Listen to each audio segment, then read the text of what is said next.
are moments when the whole world listens, for much is at stake. I'm at the foot of the ladder.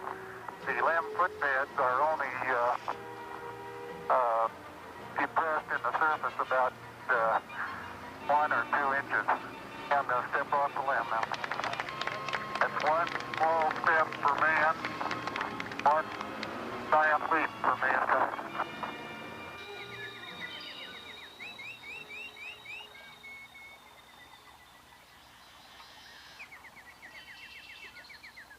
Hello there. I was just listening to some of the sounds of spring. There are a lot of sounds that compete for our attention these days. Usually, the bigger ones get it. But sometimes, equal or even more important sounds, the ones we have to try harder to hear, are missed. I'm a listener, and so are you, or you should be. I listen a lot, and I talk a lot. And I'm really concerned about communication. All of us make some pretty serious mistakes in this area. There are a few things I've learned that perhaps I could share with you. They're not original with me, but they've been helpful to me. So are you listening and watching?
This house belongs to some friends of mine, Roger and Joan Manning. Right now, they're out back having a barbecue. Thank you. Well, anyway, I was telling you, you know the teacher, Hmm? you know the teacher when he came? Yeah. Well, we thought we were going to get in a whole bunch of... No. Roger, Joan, and their children make some of the same mistakes that you and I make. And I think that if we watch carefully, we can learn some things. Let's just hurry it on a bit.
What's going on here, Rick?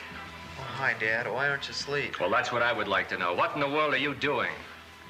Just listening to some music. I can't sleep. So you don't want anybody else in the house to sleep either, is that it? Will you turn that thing off? Sorry, I didn't think you could hear it up there. Now, look, it's 3:30 in the morning. Sorry, I just can't sleep. Now, listen to me. You've got to go to school in the morning. Now, what kind of grades do you expect to get if you can't even stay awake in class?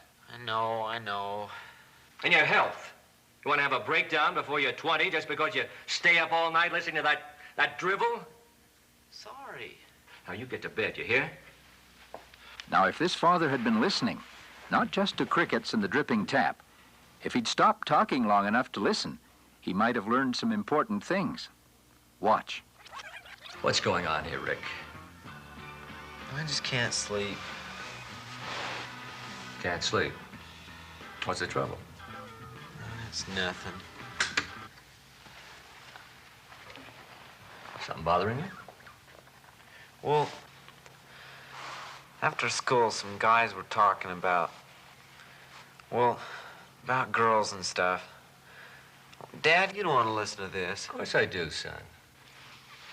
Well, we've always been taught in church that, well, you know, but some of the guys seem With to a little think that- listening, you can learn a lot. Well, It takes time, but in the long run, it saves time and saves souls, too.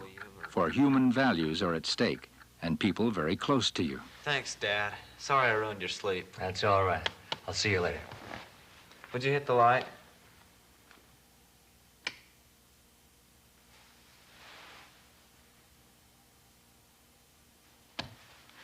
Unfortunately, most of us are pretty bad listeners, in spite of the fact that listening is one of our major occupations.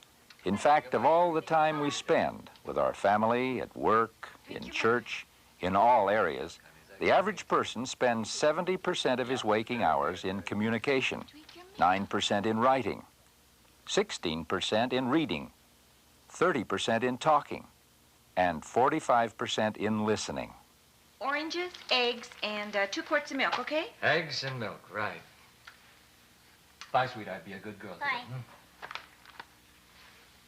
And oranges. Oranges, eggs, and milk, right. Bye-bye. Bye-bye. And listening, in which we spend most of our time, is the aspect of communication at which we're least effective, and the one at which we should be most effective, because without listening, there is no two-way communication. Hey, come on, why aren't those shoes on? I can't do it. You do it. Of course you can do it. I've watched you do it hundreds of times. Now get those shoes on. You do it. I want you to. I'm cleaning the kitchen today. And then there's the ironing and the vacuuming and my Sunday school lesson. I have 10,000 things to do today, and one of them is not putting shoes on a big girl who can do it very well for herself. Now get a move on. This mother was listening all right, but with her ears, not with her heart. If she'd been listening for understanding as well as for information, not just to the words, but to what's behind the words, she would have learned what her child was really saying. Of course you can do it. Now get those shoes on. You do it. I want you to. All you ever do is work. I want you to pay attention to me. I'm important too. 10 minutes, my love. Then I've got to get back to work. You get your shoes on. I'll get the scissors and glue. Oh boy. I'd like to make a book today, okay? Okay. You know what I'd like to draw on it? Now what? Ella. Oh, fine. Then, I'll cut you out a little book. And you can put elephants in it, all right? Listening, real listening, is a dimension of love. It confirms our concern and says, I care about you. Come in. Hi, Raj. Oh, hi, Steve. Well, I did it. And that problem with the invoices, I stayed up half the night figuring and refiguring, but finally I got to the bottom of it. Yeah? It's basically a matter of incorrect filing. So I worked out this brilliant new plan. No chance for a foul up. Sounds great. Yeah, well, I was up till 2 o'clock in the morning. I never thought so hard in my life, but I did it. It works like this, Raj. Raj? Excuse me, Steve.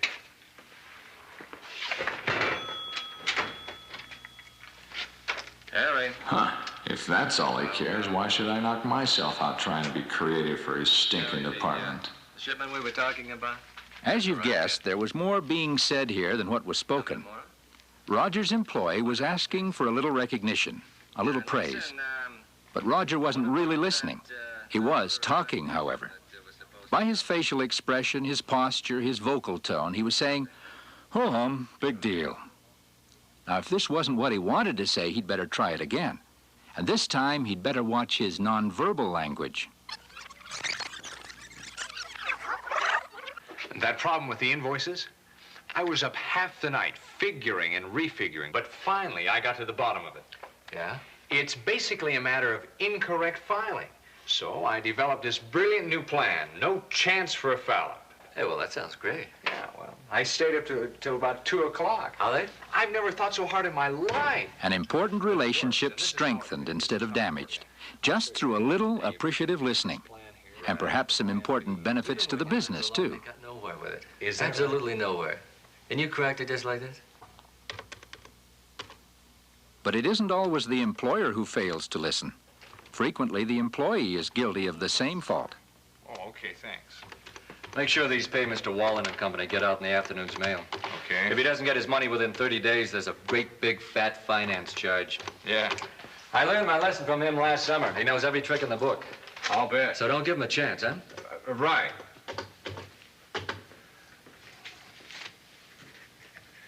Tim? Yes, Pete. These casting totals come to almost $39,000, so I think we'll be all right.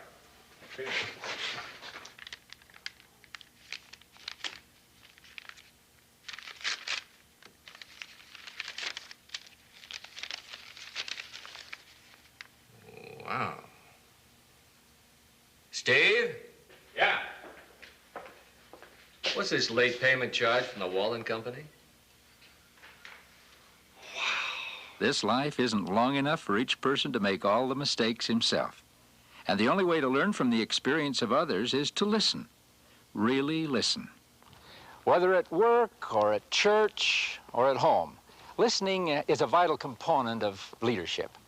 Without it, we can't do our work effectively, or can we help others with theirs. Now, one place where listening is absolutely vital and most often neglected is in our personal relationships, in our families, in our marriages. Take a look. A second car? I can't believe it. We can't afford a second car. Sure we can, honey. Sure. The payments are only $50 a month. Come Where's on, the money get gonna in. come from, I'd like to know. $50 a month. Out of my food money, maybe? Don't worry about it, Joan. We can manage all right. I've worked out a very strict budget. Why didn't you ask me about it? Oh, Joan. I'm never consulted about anything around here. It's your birthday present. I thought it'd be a surprise. It's a surprise, all right. Oh, Joan, I only did it for you. I thought you'd be pleased. Look, it's got an automatic transmission on the floor. Pleased. Roger, not if it means getting deeper and deeper into debt, which we're too far into now. Look, starts right up the first time. Even when it's cold. No more taking the bus when you go downtown. We hear all the time at church and at conference to get out of debt. Get out of debt and stay out. Joan, I just did it for you. You didn't do it for me. You did it for yourself. If you'd have done it for me, you wouldn't have done it. Well, thanks a lot. That's the kind of gratitude I get. Never mind. I don't want to discuss it. Well, that's fine with me.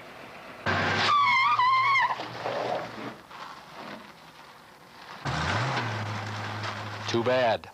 Now, if Roger and Joan had cared less about defending their own point of view and had been more concerned about learning and listening to the point of view of the other person, this situation might have brought them closer instead of damaging their relationship. If each could really listen closely enough and sympathetically enough to be able to restate the other's position, something like this might happen.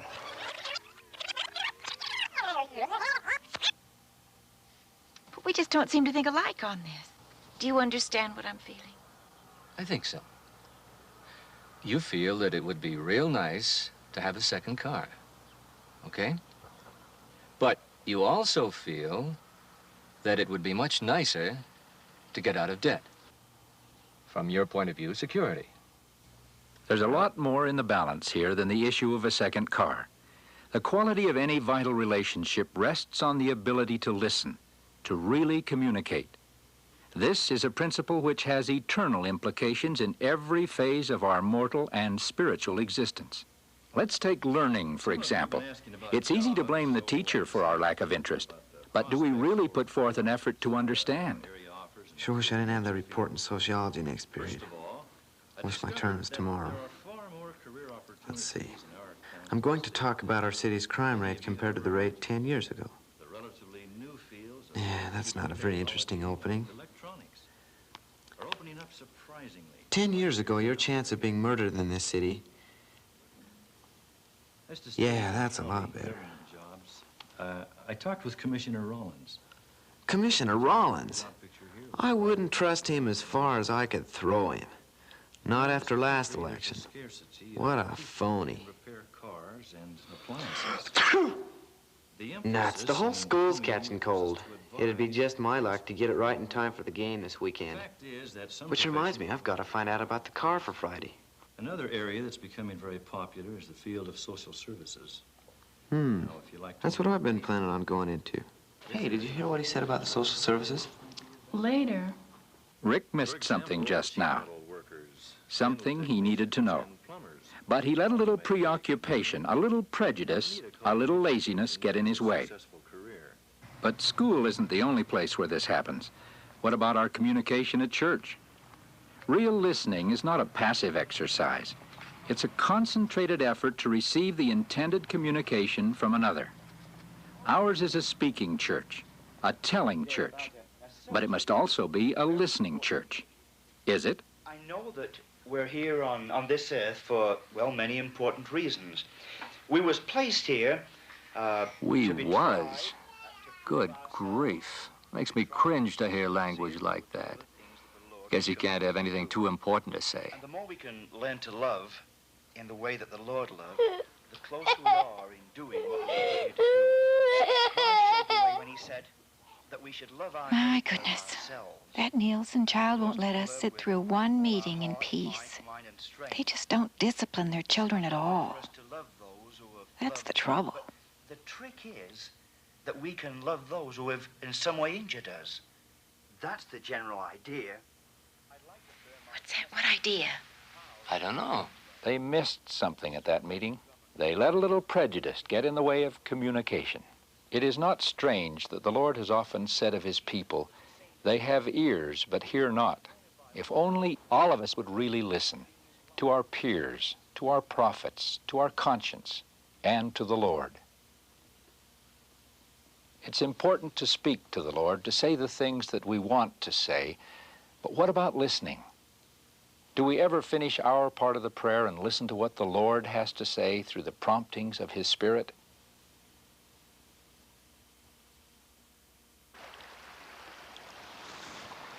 Silence is invaluable. There's a special kind of stillness that precedes revelation and inspiration.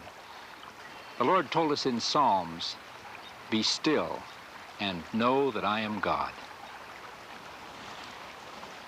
The sounds that compete for our attention are numerous, overwhelming. To choose what to hear, and then to really listen with the ears, the heart, with understanding, that is wisdom. Listen.